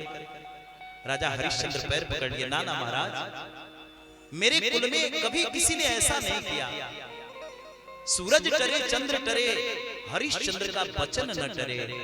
मैंने वचन दिया है, इसलिए महाराज मुझे क्षमा करो, मैं कहीं से भी ला करके 21,000 स्वर्ण मुद्राएं आपको प्राप्त करवाऊंगा। महाराज हरिश्चंद्र आए अयोध्या में, महारानी उनकी है तारा। अपनी पत्नी से कहा, पत्नी ने कहा, महाराज जिस राज्य को आपने दान कर दिया अब ये राज्य रहने लायक नहीं है। अपने पुत्र और अपनी महारानी को लेकर के महाराज हरिश्चंद्र निकल पड़े। ध्यान देना माई बाप, जिस पत्नी को आज तक सूरज और चंद्र ने भी दर्शन न किया हो, जिस पत्नी को आज तक किसी सैनिकों ने न देखा हो, आज महाराज हरिश्चंद्र की पत्नी तारा अयोध्या की गलियों से जा रही है। अयोध्या वासी सब रोक रहे हैं, महाराज कम से कम आप जाओ, अपनी पत्नी को तो रहने दो, महारानी को तो रहने दो। महारानी ने कहा, नहीं, अब मैं अयोध्या में रहने लायक नहीं, जहां महाराज रहेंगे वहीं मैं। महाराज हरिश्चंद्र निकल और गए काशी के बाजार में। काशी पहुंचे। काशी पहुंचने के बाद महाराज हरिश्चंद्र ने, एक दिन समय बीत गया, 3 दिन का समय मिला है। ब्राह्मण देवता ने कहा 3 दिन के अंदर ही आपको 21,000 स्वर्ण मुद्राएं देने पड़ेंगी। दूसरा दिन का समय आने वाला था, महाराज हरिश्चंद्र रोने लगे। महारानी तारा से कहा, देवी पता है आज दूसरा दिन है, तीसरे दिन मुझे 21,000 मुद्रे देने हैं, नहीं दिया तो मेरा वचन झूठा होगा। महारानी ने कहा, महाराज आप 21,000 स्वर्ण मुद्राओं को लाओगे कहां से? इसलिए हे महाराज, यद्यपि 21,000 स्वर्ण मुद्राओं को देना है तो एक ही काम करना पड़ेगा महाराज, आप मुझे इस काशी में बेच दीजिए। महाराज धड़ाम से गिर पड़े। क्या महारानी, क्या कह रही हो आप? हे देवी, आज तक तुम्हारे मुख का कभी सूरज ने दर्शन न किया हो, चंद्रमा ने देखा न हो, और मैं आपको बेच दूं? ये संभव नहीं है देवी। नहीं महाराज, आप बात माने, यद्यपि आपने मुझे बेचा नहीं तो आप मुद्राओं को पूरा नहीं कर सकते। देवी के कहने पर आज महाराज हरिश्चंद्र ने इस काशी के बाजार में अपनी पत्नी का महाराज बोली लगाया, कोई मेरी पत्नी को खरीद ले। धन्य है ये सूर्यवंशी राजा महाराज हरिश्चंद्र और इनकी पत्नी तारा। चिल्ला रहे हैं कि कोई मेरी पत्नी को खरीद ले। इतने में महाराज एक सेठ आया, उसने कहा मैं तो खरीद सकता हूं, लेकिन बदले में मेरी घर के संपूर्ण कार्य इस देवी को करना पड़ेगा। महाराज महारानी ने कहा मैं करूंगी। बदले में 11,000 स्वर्ण मुद्राएं को दिया। महाराज ने लिया। महारानी जब जाने लगी तो महारानी ने रोते हुए कहा, महाराज एक बात कहो, मैं तो जा रही हूं, लेकिन साथ में मुझे मेरा पुत्र दे दो, ताकि यद्यपि आप चले जाओगे तो मेरे साथ कम से कम आपका पुत्र रहेगा, और पुत्र रहेगा तो सदा आपकी स्मरण आती रहेगी। महाराज हरिश्चंद्र ने आज इस पुत्र रोहित को लिया और लेकर के महारानी के हाथों में दिया। महाराज हरिश्चंद्र फूट फूट के रोने लगे, हे विधाता, ऐसी दुर्बुद्धि, ऐसी व्यवस्था मेरी बदल दी आपने, मति मेरी बदल दी। आज भरी सभा में मुझे अपने पत्नी को बेचना पड़ रहा है। महाराज हरिश्चंद्र ने अपने पत्नी को मानो मन ही मन प्रणाम करते हुए कहा, देवी तुम जा तो रही हो, लेकिन जाते समय विधाता से ये याचना करना, भगवान से कहना कि हे प्रभु, जीवन में सबको सब चीज मिले, लेकिन मेरे जैसा अभागा पति किसी पत्नी को न मिले। जो पति भरी सभा में अपने पत्नी को बेच दे वो पति नहीं, वो तो अभागा है। रोने लगे महाराज हरिश्चंद्र फूट फूट करके। महारानी भी रो रही है, तारा भी रो रही है। महाराज आज रोहित को लेकर के महारानी गई। 21,000 स्वर्ण मुद्राएं की बात थी। 11,000 स्वर्ण मुद्राओं को ला करके जब महाराज ने दिया ब्राह्मण देवता को, आज ये ब्राह्मण देवता ने 11,000 स्वर्ण मुद्राओं को लेकर के फेंक दिया और कहा मैंने 21,000 स्वर्ण मुद्राएं मांगी थी और तुमने 11,000 ला करके दिया, इसलिए लाओ मैं तुम्हारा अयोध्या का राज्य में तुम्हें समर्पित करता हूं, तुम झूठे हो। महाराज हरिश्चंद्र ने पैर पकड़ लिया, महाराज क्षमा करें, मैं महाराज हरिश्चंद्र आपको वचन दिया हूं, और महाराज इतने स्वर्ण मुद्राओं के लिए तो मैंने अपने पत्नी को भी बेच दिया, पुत्र को भी बेच दिया, मैं कहां से लाऊं, कहां से दूं? जैसे ही कहा महाराज ब्राह्मण देवता ने कहा, राजन तुमने वचन दिया है इसलिए देना पड़ेगा।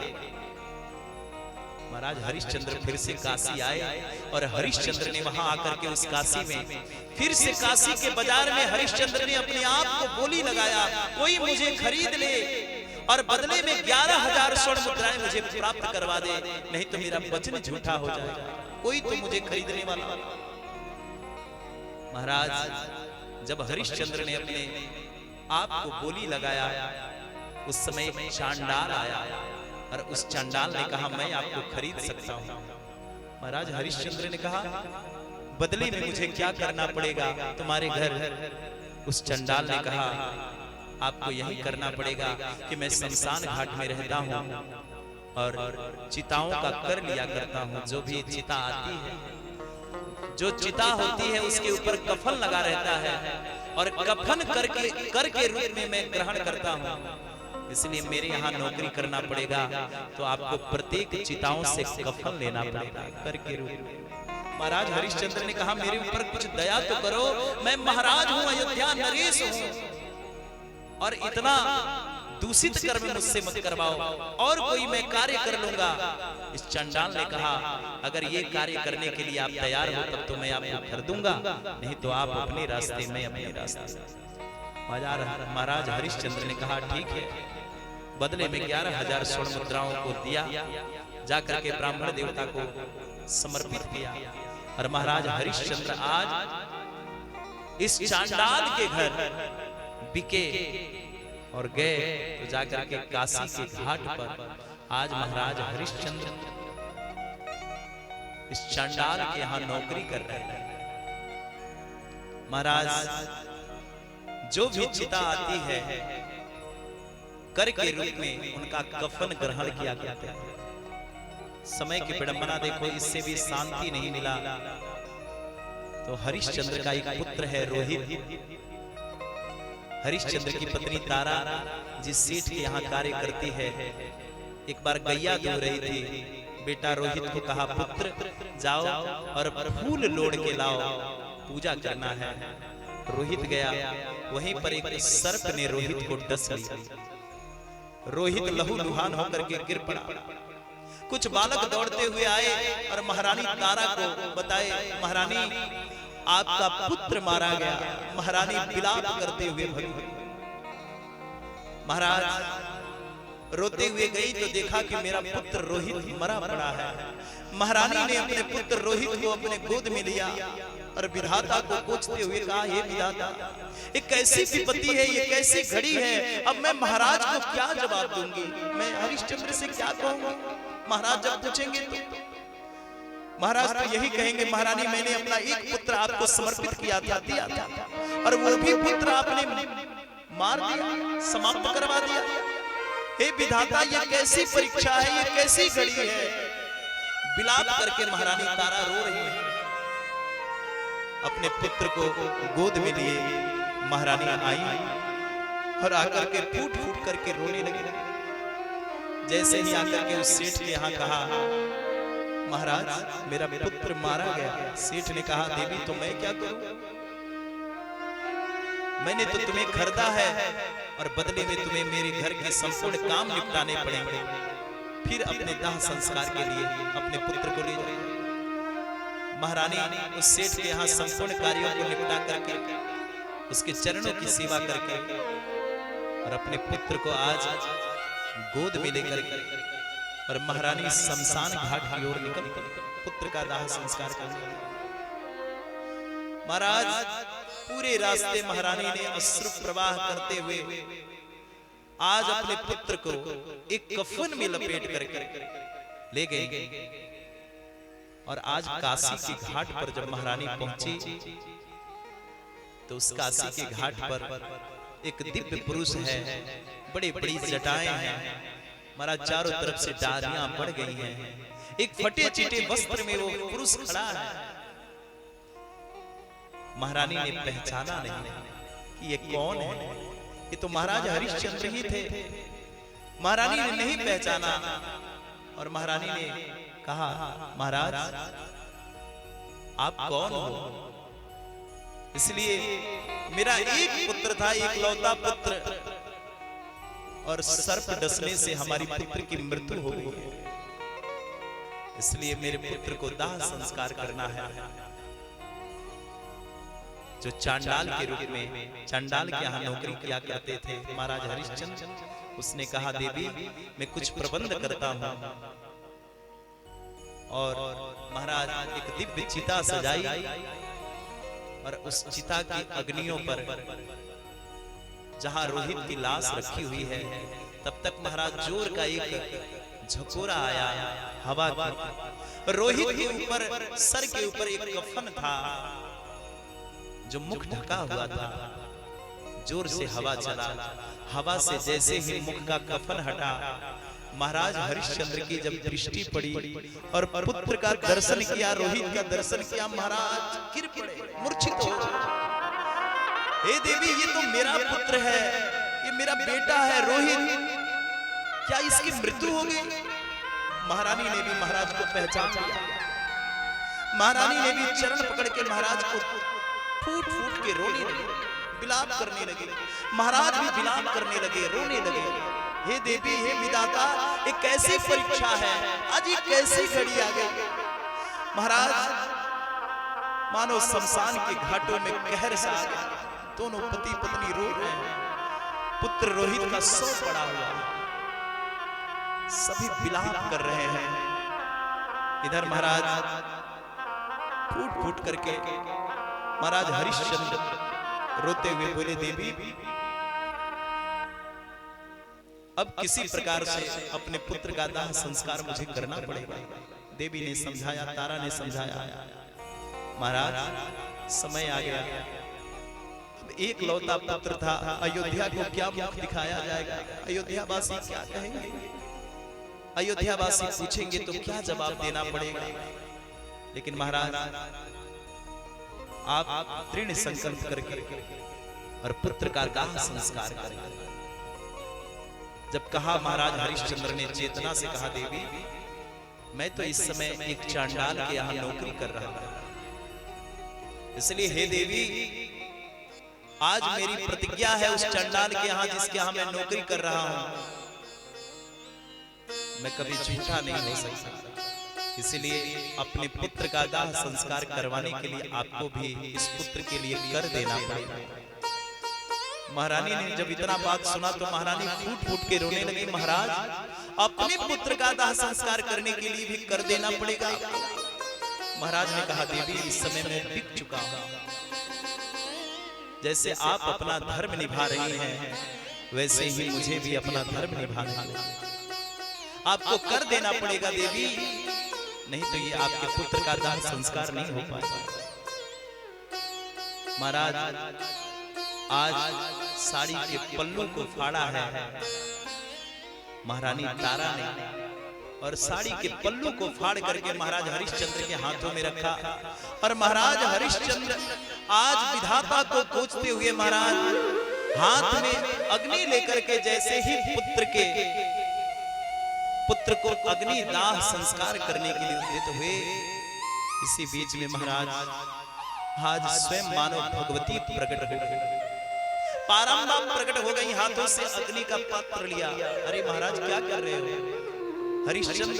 हरिश्चंद्र चरणों में गिर पड़े, मां मुझे क्षमा करो, आज मुझे अपने ही हाथों मेरे पुत्र को आज दाह संस्कार करना पड़ रहा है। मां ने कहा, हरिश्चंद्र तू तो भगवती की उपासक है। हरिश्चंद्र मां भगवती की बहुत उपासना किया करते थे। भगवती स्वयं प्रकट होकर के हरिश्चंद्र को समझाई। और इधर आज महाराज वशिष्ठ जी के जो मित्र हैं विश्वामित्र जी भी आ गए। महाराज हरिश्चंद्र के हाथों से अग्नि को ले लिया। महाराज ये तो आपकी परीक्षा की घड़ी थी, इसलिए हे हरिश्चंद्र तुम परीक्षा में पास हुए, और जाओ जिस पुत्र के तुम वियोग में अभी रो रहे थे, तुम्हारा पुत्र मैं जीवित किए देता हूं भगवती के आशीर्वाद से और श्री विश्वामित्र जी की कृपा से। रोहित उसी चिता पर से खड़ा होकर के अपने माता और पिता के गले से लिपट पड़े।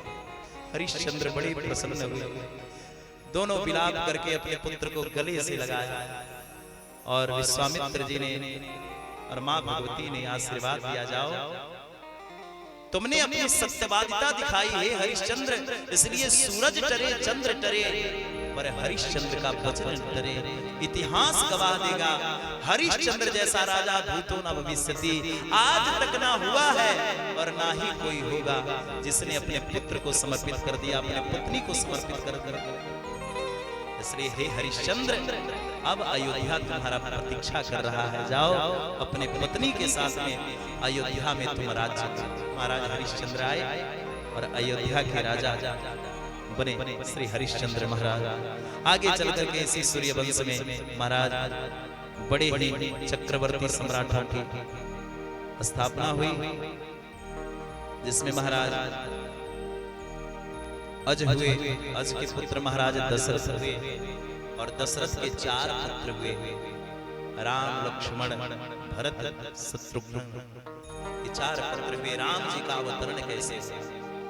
भगवान कब कब और किस रूप में अवतार लेकर के आते हैं, आइए भाव से हम श्रवण करें। भगवान के अवतार के 5 कारण हैं।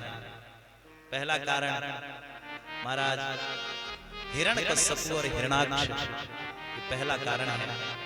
ये हिरण्यकश्यप और हिरण्याक्ष बोले महर्षि कश्यप की पत्नियां, 2 पत्नियां दीति और अदिति। दीति से हुए देवता और अदिति से हुए दैत्य और अदिति से हुए देवता। महाराज एक बार दीति ने आकर के याचना करी महर्षि कश्यप से। महाराज रति ज्वर की जब याचना करी तो महाराज उस समय संध्या का बेला था। महाराज ने मना किया, तेसा घोर तमा बेला या देवी, संध्या काल की बेला है। इस समय जो भी स्त्री पुरुष संध्या कालीन के समय में संसर्ग करते हैं, महाराज उनके गर्भ में जो बालक आता है वो राक्षस प्रवृत्ति का होता है। देवी जब नहीं माने, अंतोगत्वा जब कामक ज्वर शांत हुआ तब तो देवी को बड़ी लज्जा और इनके गर्भ में जो बच्चा था अपने गर्भ को ही 100 वर्षों तक धारण किए रहे। और इन्हीं के गर्भ में महाराज हिरण्यकश्यप और हिरण्याक्ष, ये हिरण्यकश्यप और हिरण्याक्ष का उद्धार करने के लिए भगवान को अवतरण लेना पड़ा। दूसरे जन्म में बोले महाराज दूसरे जन्म में रावण और कुंभकर्ण, और तीसरे जन्म में बोले दंत वक्र और शिशुपाल। तो भगवान के एक अवतार का कारण है। दूसरा अवतार का कारण विश्व मोहिनी स्वयंवर। श्री नारद जी महाराज को अहंकार हुआ। नारद जी ने सोचा कि संसार में मेरे जैसा कोई है नहीं। नारद जी ने जाकर के काम पर विजय प्राप्त किया। आकर के अपने पिता श्री ब्रह्मा जी को बताया कि मैंने काम पर विजय प्राप्त कर लिया। ब्रह्मा जी ने कहा शांत रहो, ये बात शंकर जी को मत बताना। गए भोलेनाथ को बताया तो भोलेनाथ ने भी मना किया। मायापति भगवान विष्णु को मत बताना, तब तो गए और मायापति भगवान विष्णु को ही बताया। भगवान विष्णु मायापति हैं और इनकी माया का इतना विस्तार है कि कोई वंचित नहीं है।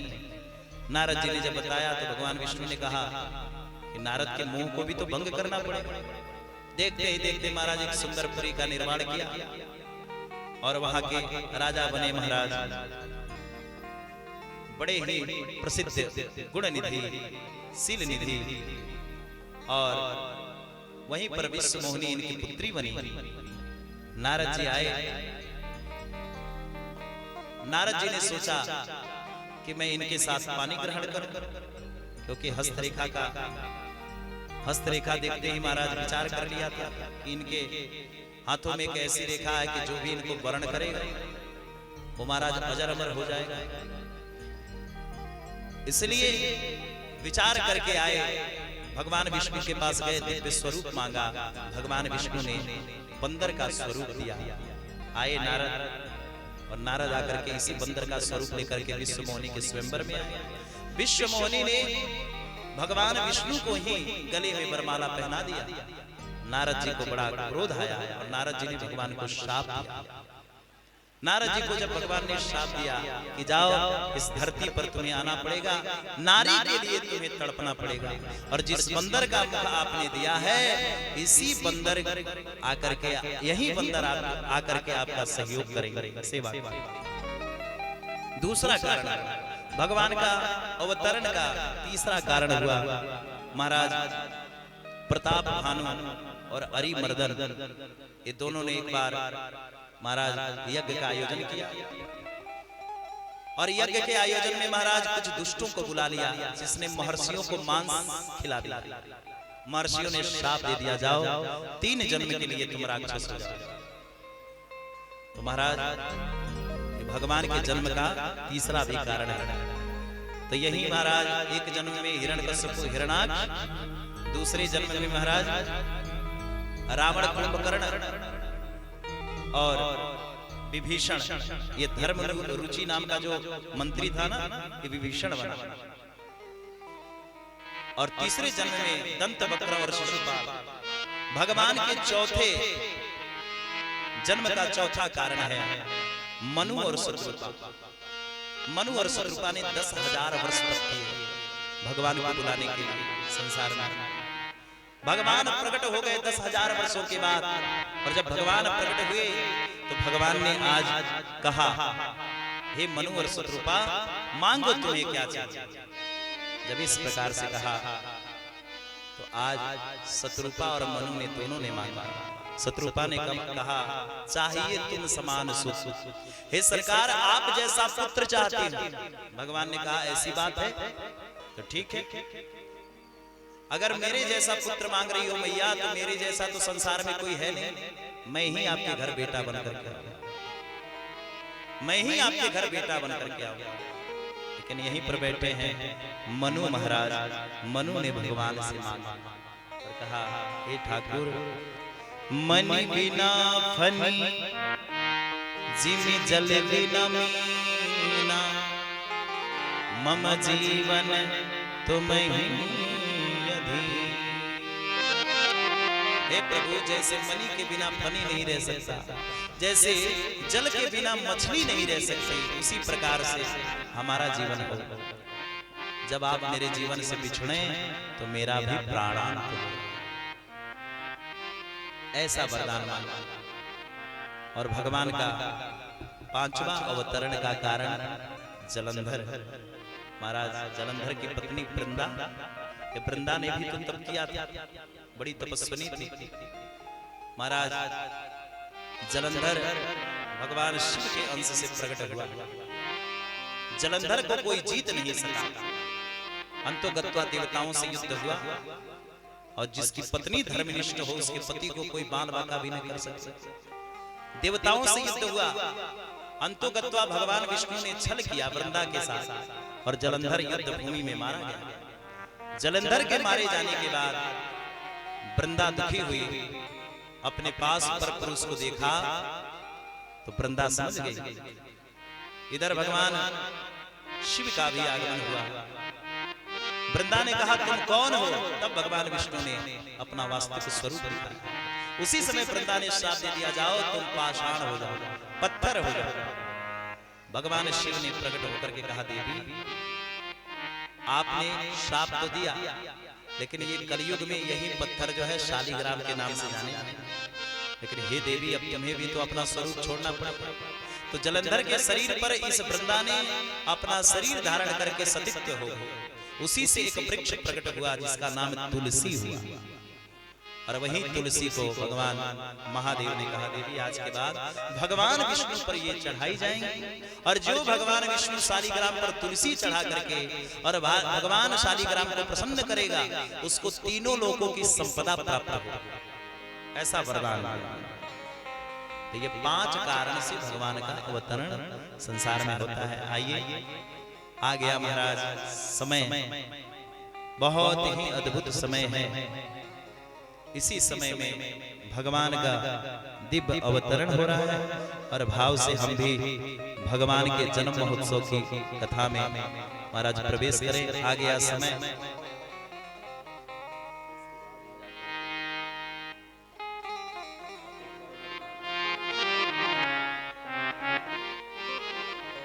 बोल भक्तवत्सल भगवान की जय। बांके बिहारी लाल की जय।